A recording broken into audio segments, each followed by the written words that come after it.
My parents gave my twin brother $400,000 for his revolutionary business while telling me to figure it out myself. The fallout after he failed and they lost everything was so sweet. All right, guys, strap in, because this story is absolutely wild and I'm still processing how perfectly everything worked out.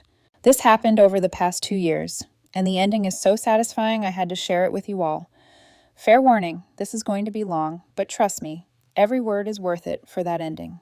Background: I, 29, female, have a twin brother, Blake, who's obviously also 29M. We grew up in Phoenix in what you'd call an upper middle class family. Dad runs a successful plumbing supply business that he built from nothing, and Mom works as a loan officer at a credit union. Not wealthy, but definitely comfortable. Nice house in the suburbs, good cars, family vacations, all that stuff. Here's where it gets interesting, though. From day one, Blake was the golden child, and I was the afterthought. I'm talking about a level of favoritism so obvious that family friends used to comment on it. Blake was the smooth talker, the charmer, the one who could talk his way out of anything. I was the quiet one who actually got things done, but never got credit for it. The favoritism was so blatant that our extended family started making jokes about it at gatherings. "Oh, there's Blake the prince, and Lolita the worker bee," my uncle would say, thinking he was being funny. My aunt would always ask about Blake's latest achievements while barely acknowledging my presence. Even my grandparents got caught up in it. Blake got savings bonds for every birthday while I got practical gifts like work gloves or tool sets. So, 3 months ago, we're all at Sunday dinner at my parents' house like we do every week. Blake shows up with this huge grin and his girlfriend Emma practically bouncing with excitement. Emma, by the way, is the definition of a gold digger who's been working on Blake for 2 years to think bigger and stop settling for employee life. Blake stands up like he's about to give some grand speech.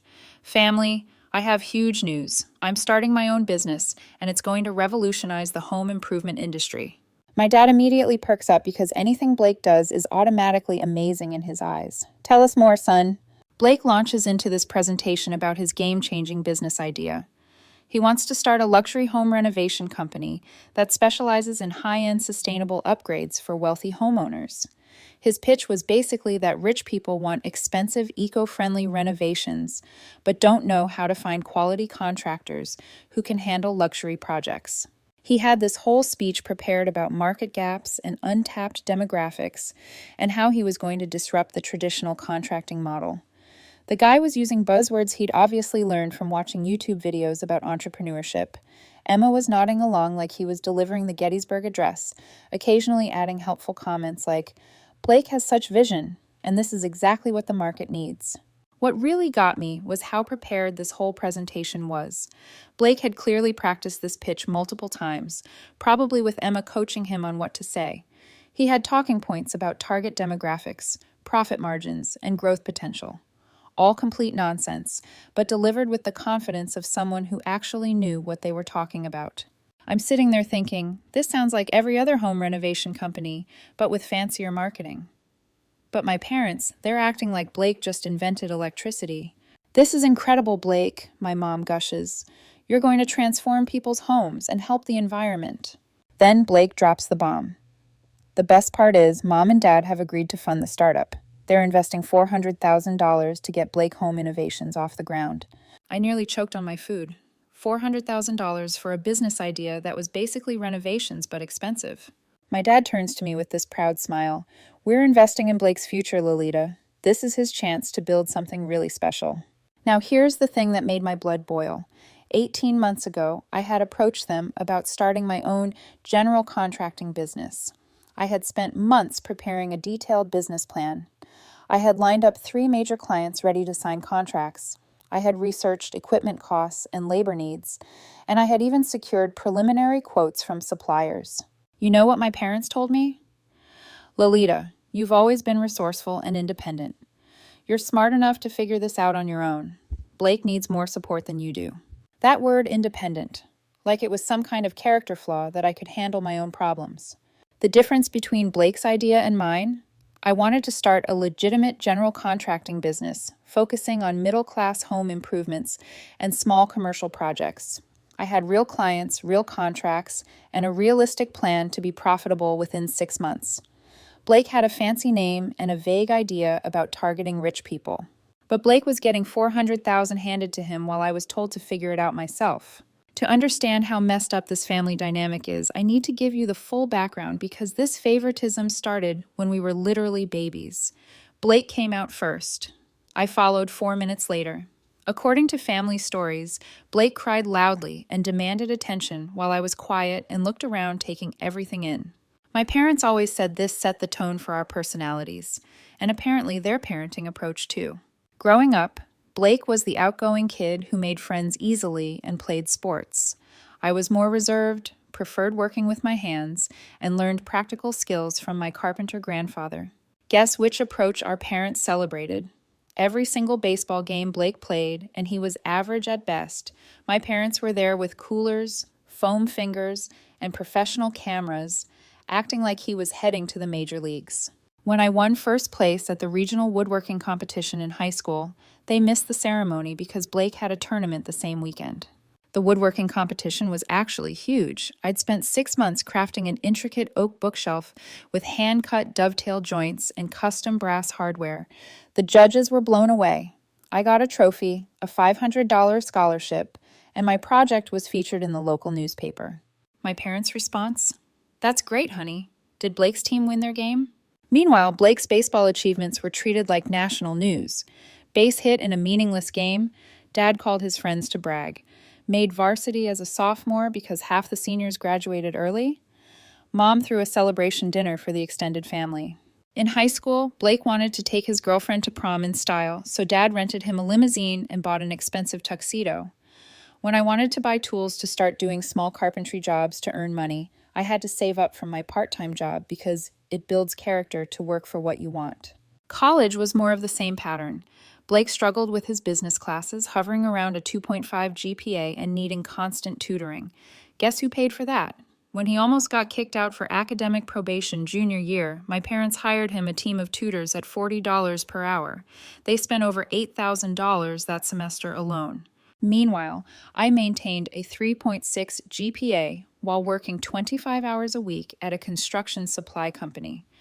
When I made Dean's List 3 semesters in a row, they said, "We expect nothing less from someone as capable as you." No celebration dinner, no proud phone calls, just expectations. The summer before senior year, Blake wanted an unpaid internship at some California startup because it would look good on his resume. My parents paid for his San Francisco apartment for 3 months, probably $15,000 total. Blake spent that summer posting Instagram photos from trendy restaurants, learning nothing about actual business. That same summer, I worked full-time for a commercial contractor, gaining real experience in project management, cost estimation, and client relations. But because I was earning money instead of costing money, my parents saw it as less valuable than Blake's expensive California adventure. After college, Blake bounced between jobs for 3 years, getting fired from 4 different companies for poor performance and attendance. Each time he'd move back home while my parents supported him emotionally and financially. Marketing agency, too corporate. Real estate company, unrealistic expectations. High-end furniture store, where he got caught sleeping in the break room. Construction sales, beneath his skill level, apparently. The worst part was watching Blake become more entitled with each bailout. Emma encouraged this attitude constantly, telling him he was too talented for traditional employment and destined for greatness. When I graduated and got hired, making $45,000 at a construction company, they barely acknowledged it. I was learning the business from experienced contractors.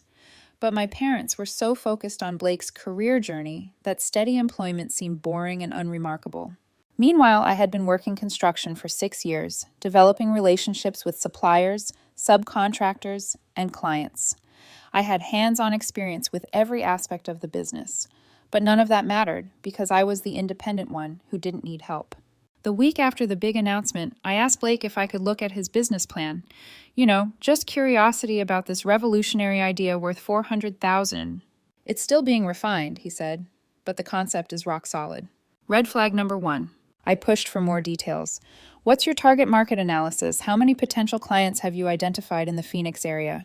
Blake got this confused look he always got when someone asked for specifics. Well, there are tons of wealthy people here who want nice renovations. It's a huge market.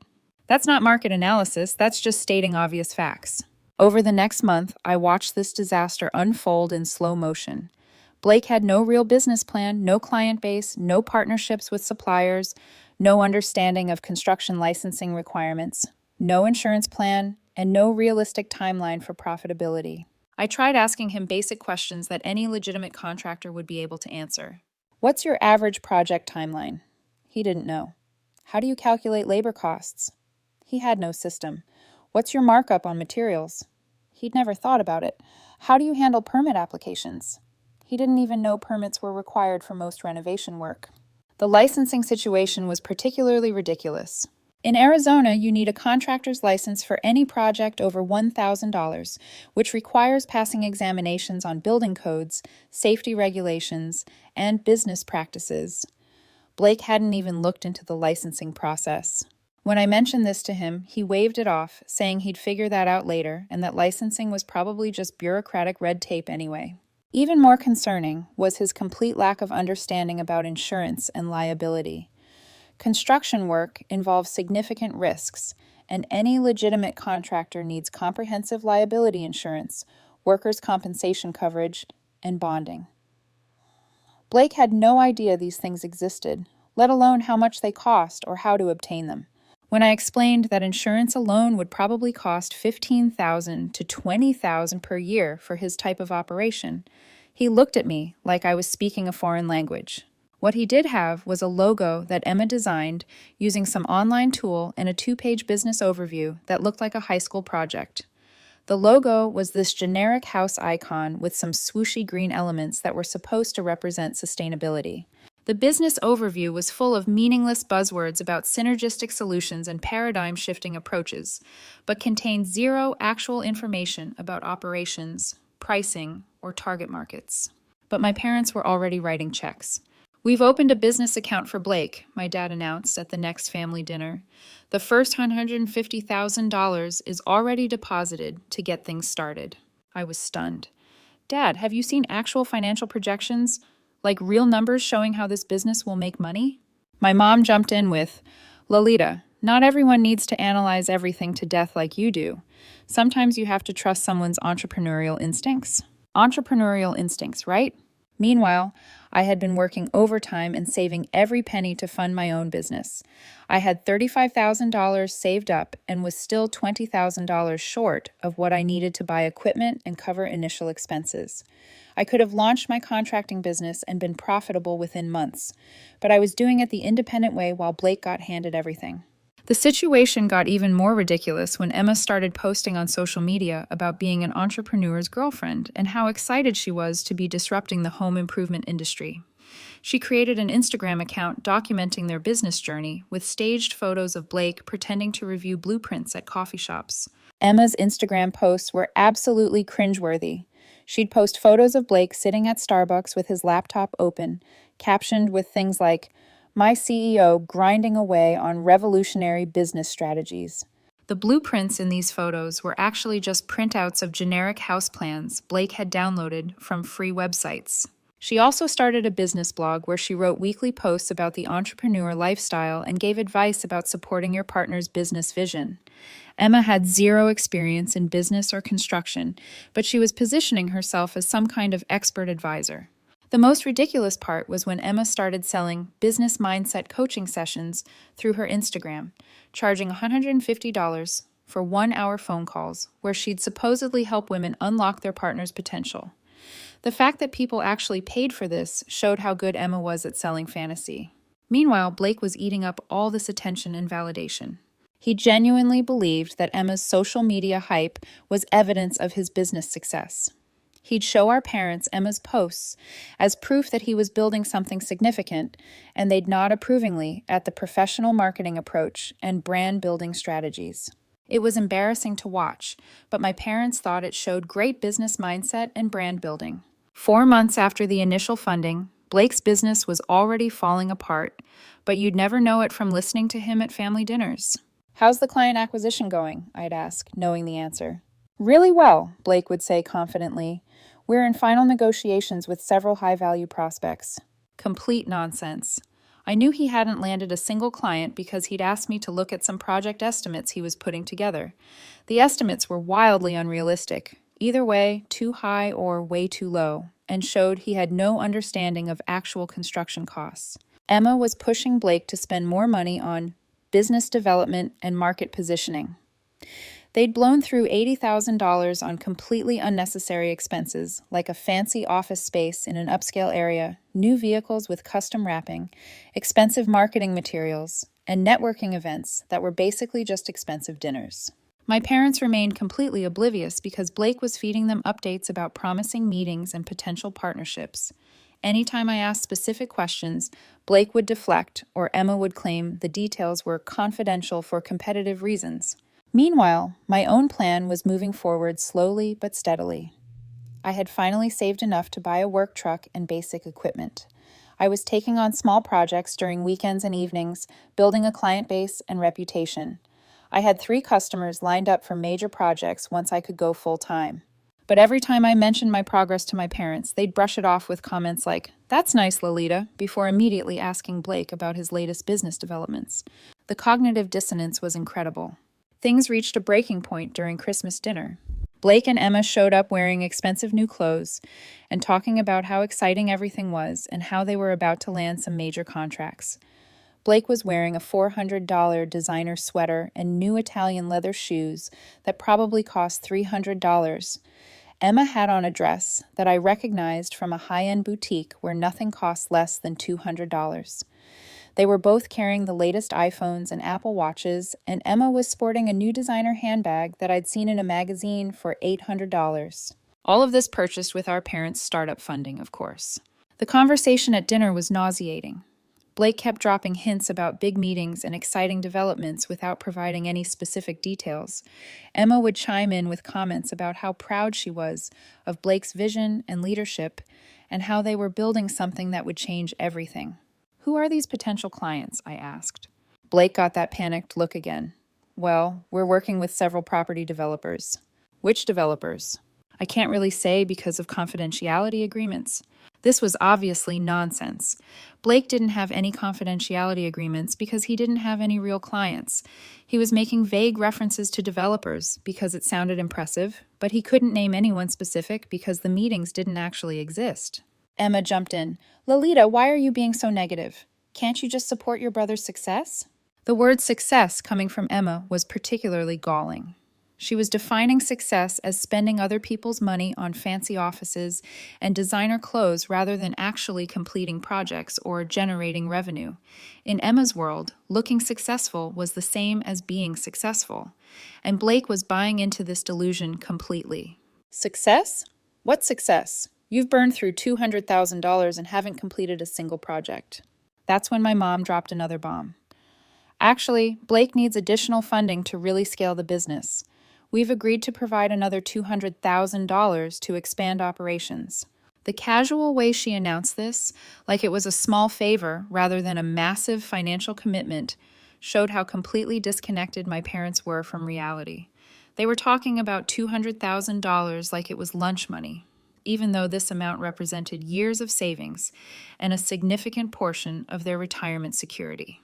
I put down my fork. "You're giving him another $200,000? "It's an investment in his future," my dad said defensively. "He's building something that could be worth millions."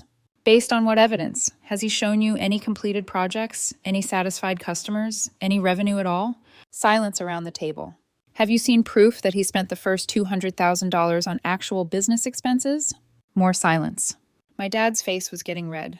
"Lolita, Blake doesn't need to justify every business decision to you. We believe in his vision." His vision? The guy who's never successfully completed anything in his life? The guy who got fired from 4 jobs? The guy who needed tutoring to pass basic business classes? That vision?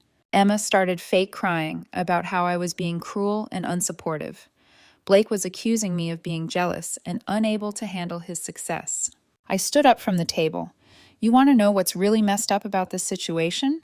18 months ago, I came to you with a detailed business plan, realistic financial projections, actual clients ready to sign contracts, and 6 years of industry experience.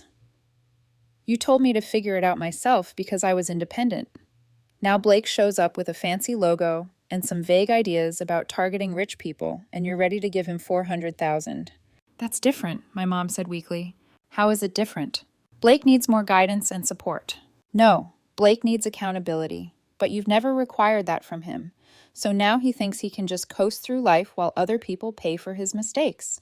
I grabbed my coat and headed for the door. Don't call me when this whole thing collapses, because it will.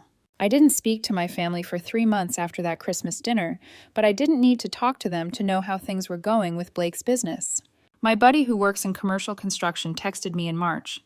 Hey, isn't your brother the guy trying to start that high-end renovation company? Word around town is he's burned through a ton of money and never finished a single project. Around the same time, my own business was taking off. I had officially launched Lolita's General Contracting and was booked solid for the next 4 months. I was pulling in $25,000 per month and growing steadily. I had moved into a nice apartment and bought a reliable work truck with my own money. The best part? I hadn't told my family any of this. As far as they knew, I was still working for someone else and struggling to get my business off the ground. In April, Blake finally called me. Hey, Lolita, can we talk? His voice sounded completely defeated. What's up? Listen, I know we haven't talked since Christmas, but Emma and I broke up. Of course they did. I'm sure that had nothing to do with the money running out. Sorry to hear that, I lied. And the business? Well, we're restructuring. Restructuring. That's business speak for we failed but don't want to admit it. What happened? It turns out the luxury renovation market is more complicated than we initially thought. There were licensing issues we didn't anticipate, and the startup costs were higher than projected. Translation, we blew through $400,000 and never completed a single paying project. So what's your plan now? Well, that's why I'm calling. I was hoping we could meet up and talk. I have some ideas about maybe working together on your construction stuff. I almost laughed. Now he wanted to work with me, after spending 2 years acting like my business plans were some small-time hobby. I'll think about it, I said, and hung up. 2 weeks later, my dad called. This was unusual because my dad never called unless someone was in the hospital or he needed something urgent. Lolita, we need to have a serious conversation. About what? It's about Blake and about our financial situation. There it was. What about your finances, Dad? Your mother and I made some serious mistakes. We gave Blake too much money too quickly, and he wasn't prepared to handle that kind of responsibility. This was the closest thing to admitting fault I'd ever heard from my father. How bad is it? Long pause. Dad, how bad is it? All of it. The entire $400,000 is gone, plus another $75,000 we borrowed against the house when Blake said he just needed a little more to turn things around. $475,000 gone. No completed projects. No revenue, no assets to show for it, just gone. Dad! Lolita, we need your help. And there it was, the real reason for the call. What kind of help, I asked.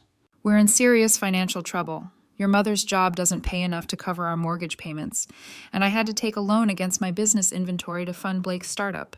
If we can't make these payments, we could lose everything. I let that sink in. My parents had borrowed against their house and Dad's business, the business that supported their entire lifestyle, to fund Blake's fantasy renovation company. How much do you owe total? Around $350,000 in various loans and credit lines.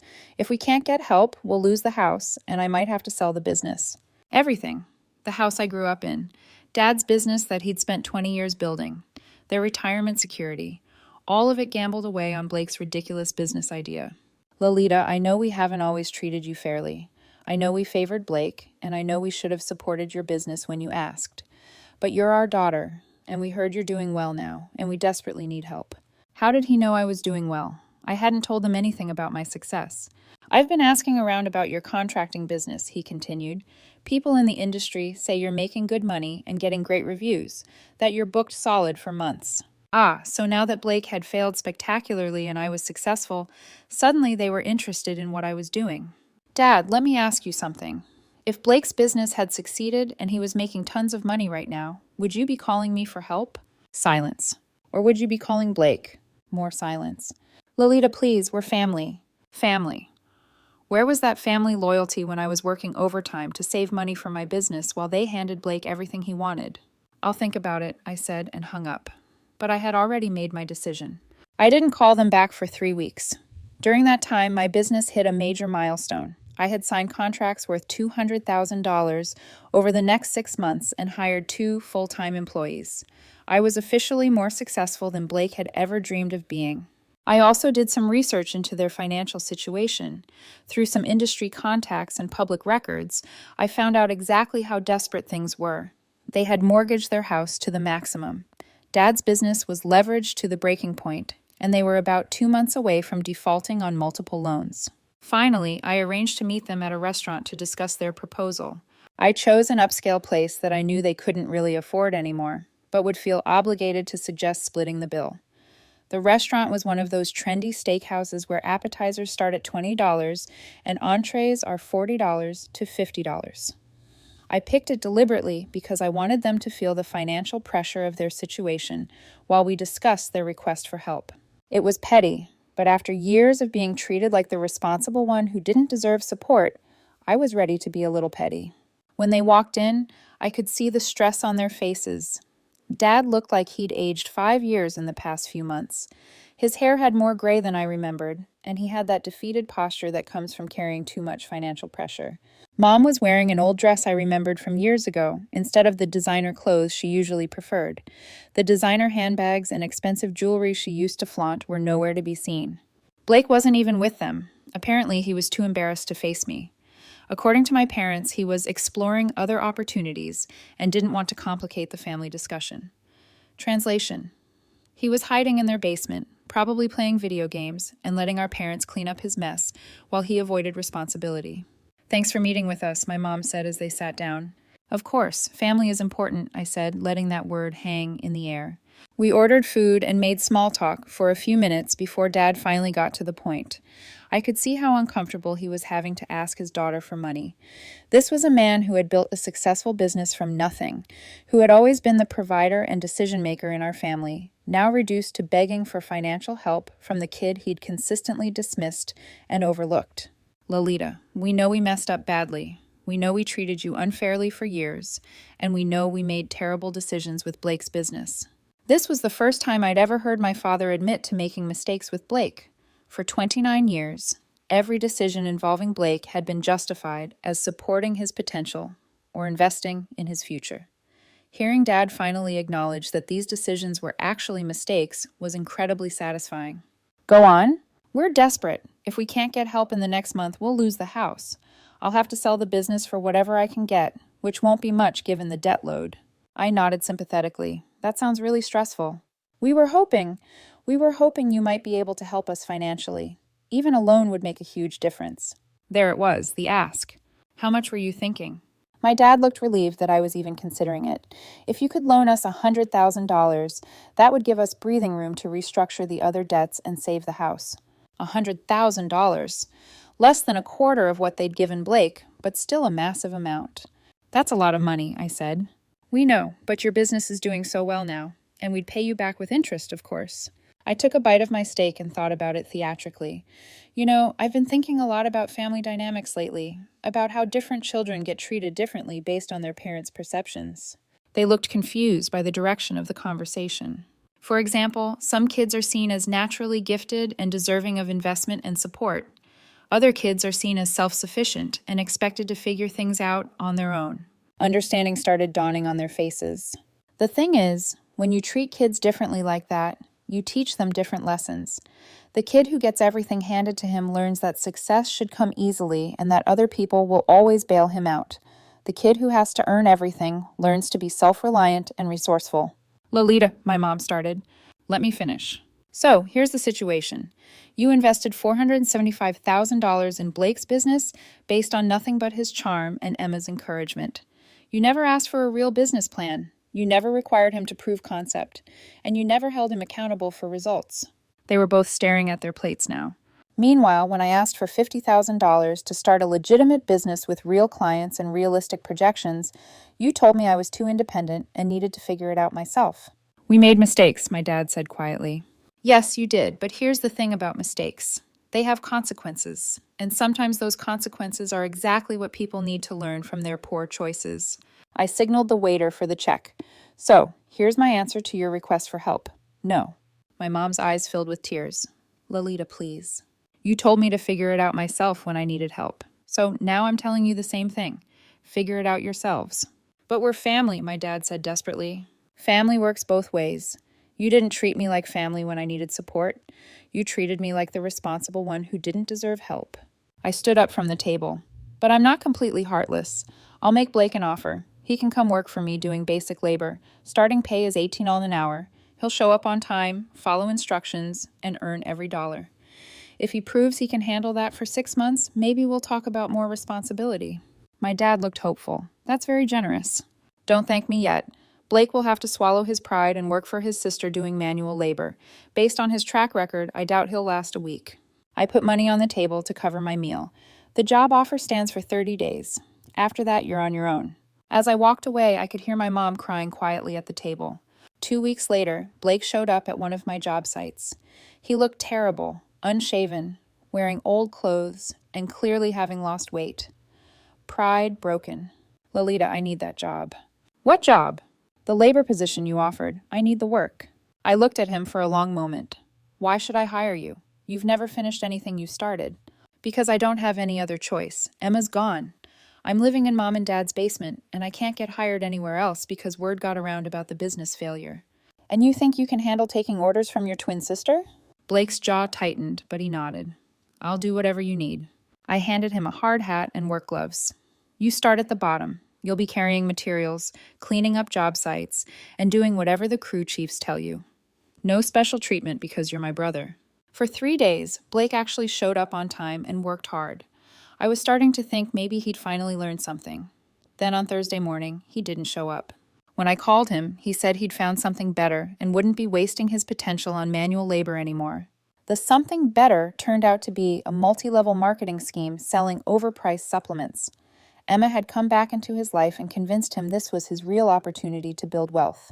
She'd apparently been researching passive income opportunities while they were apart and had decided that network marketing was the future. Blake's new venture was with some company called Elite Wellness Solutions that sold protein powders and supplements at ridiculous markup prices. The business model was typical MLM garbage. Recruit other people to sell products and focus more on building your downline than actually selling to consumers. Emma was all over social media again, posting about financial freedom and entrepreneurial mindset. She changed her Instagram bio to digital marketing entrepreneur and started hosting Facebook Live sessions about breaking free from the 9-to-5 mindset. Blake spent $3,000 on an initial inventory package and another $2,000 on marketing materials. Within 3 months, he had managed to recruit exactly 2 people into his downline, both college friends who bought starter packages out of pity. Blake's own sales totaled less than $500, mostly to family members who felt obligated to support him. 6 months later, that venture had also failed, and Blake was back to being unemployed and living with our parents. The supplement inventory was still sitting in their garage, slowly approaching expiration dates. Blake owed Elite Wellness Solutions money for additional products he'd ordered on credit, and Emma had once again disappeared from his life when the money ran out. Meanwhile, my business continued growing at a pace that surprised even me. I now have 8 employees, a workshop facility, and contracts booked out for the next year. I bought a house in a nice neighborhood and drive a truck that I own outright. My annual revenue hit $800,000 last year, and I'm on track for over $1.2 million this year. The success wasn't just financial. It was professional and personal satisfaction that I'd never experienced before. My clients respected my work. My employees looked up to me as a leader. Other contractors in the area knew me as someone who delivered quality projects on time and on budget. I was building something real and lasting, something that provided value to customers and created jobs for good people. My parents, on the other hand, lost the house and had to move into a small rental apartment in a less desirable part of town. The house they'd lived in for 25 years, where Blake and I grew up, got foreclosed on after they defaulted on the mortgage payments. Dad's business got bought by a competitor for cents on the dollar after he defaulted on his loans. Mom's working extra hours at the credit union just to make ends meet, and she's talked about having to postpone retirement indefinitely. Blake is 30 years old and still living with them in their cramped 2-bedroom apartment, still looking for his big break. He sleeps on a pull-out couch in the living room because they can't afford a place with a 3rd bedroom. He's applied for dozens of jobs but can't get hired anywhere because word has gotten around about his business failures and work history. The few interviews he's gotten have ended poorly because Blake still carries himself like someone who's too good for entry-level positions. The beautiful irony is that being treated as the independent one actually made me independent. While Blake learned to expect handouts and bailouts, I learned to rely on myself and build something real. Last month, Blake called me one more time asking for help. He'd heard I was doing well and wondered if I might consider investing in his latest business idea. I told him I was too busy with actual paying customers to discuss imaginary ventures.